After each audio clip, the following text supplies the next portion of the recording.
Our countdown to first pitch in the Great American Conference concludes today, and our journey through the GAC makes its final stop in Magnolia, where we get to visit with Jason Anderson, who is the head softball coach for the Southern Arkansas Mule Riders.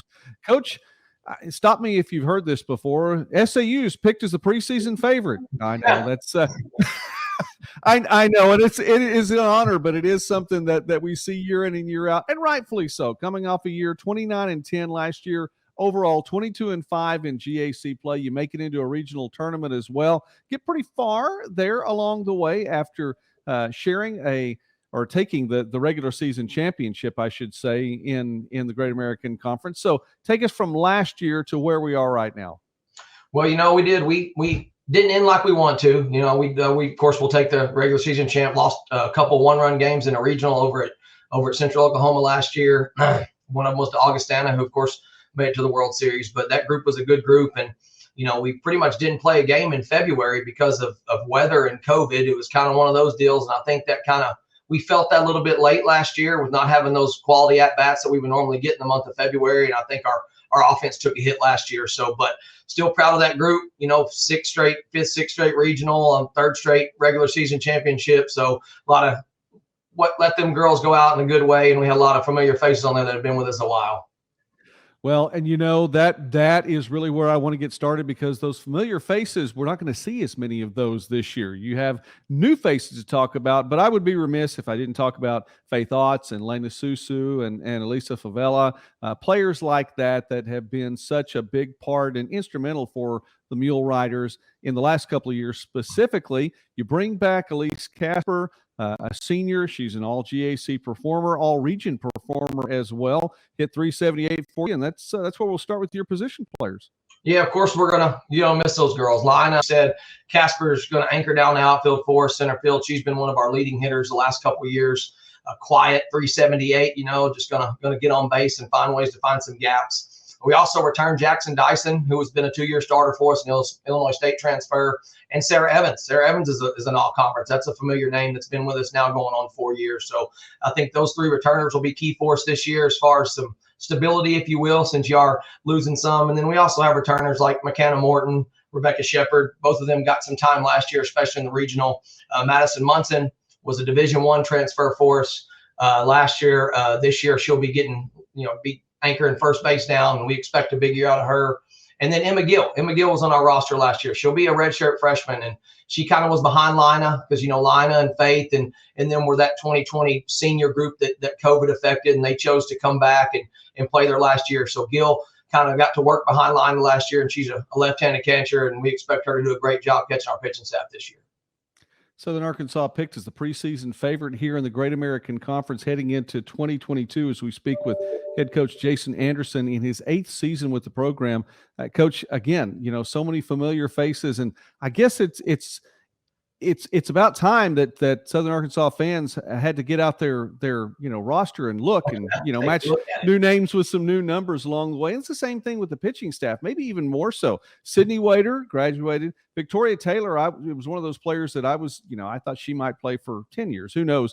It seems like she'd been with the program for so long. And I've looked, and I'm not so sure if Jacob Pumphrey, who is the assistant director of athletics for communications there, I think he just copied and pasted her name throughout the entire Southern Arkansas record book when it comes to pitching. What a career she had. Wader as well, 2 big-time names, and you're going to have to replace a lot.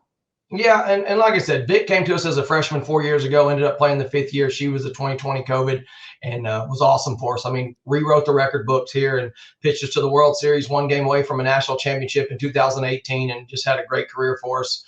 And so, of course, we're going to miss Vic. And same thing with Wader. Now, Wader came to us to transfer, from ULM and had 2 really good years, or 2.5, I should say, with COVID. But it's kind of what we do. We just have to find new ones. Before Vic, it was Beasley and Garner, and then now it's before Wader. And so we just have to find one to bring them in, and who's going to be the next one to step up. So we've got Sydney Ward came in this year, probably the hardest thrower we've ever had in our program. A big kid who has been one of the top 5. Last year was one of the top 5 in ERA and strikeouts at junior college. Also got Bailey Thornhill, who came to us. She was played for LSU and been at University at Ohio. So she's a Division I transfer. We expect big things out of. Kiana Pogreski, which is a JUCO kid that was 17-1 last year in junior college. And then we also got another Division I transfer in Macy Welch, left-handed pitcher, Arkansas kid, tall kid, has really good stuff. And then a true freshman out of Houston, Mackenzie Baldwin. So like I said, the names have changed, but the expectations do not. We expect them to, any of those girls that we go out there and anytime they're in the circle, we feel like we got a chance to win. These are some very talented girls, and while they're newcomers, these girls can get after it. So we're expecting big things out of them. And players with a lot of eligibility remaining in front of them, so names we can get used to over the next few years or so. Coach, you start off in Houston, festival down there. You travel to Bentonville, to Alvey Early Classic in Bentonville, over to the Oklahoma City area for some games there, and actually have a doubleheader hosting Kingsville before you get the GAC schedule really underway, and you host Southwestern in that first GAC series. I think it looks to me like a very interesting and opportunistic time for you all with all of those games ahead. 3 different states, 3 different regions, so you have a lot in front of you. Talk about your schedule.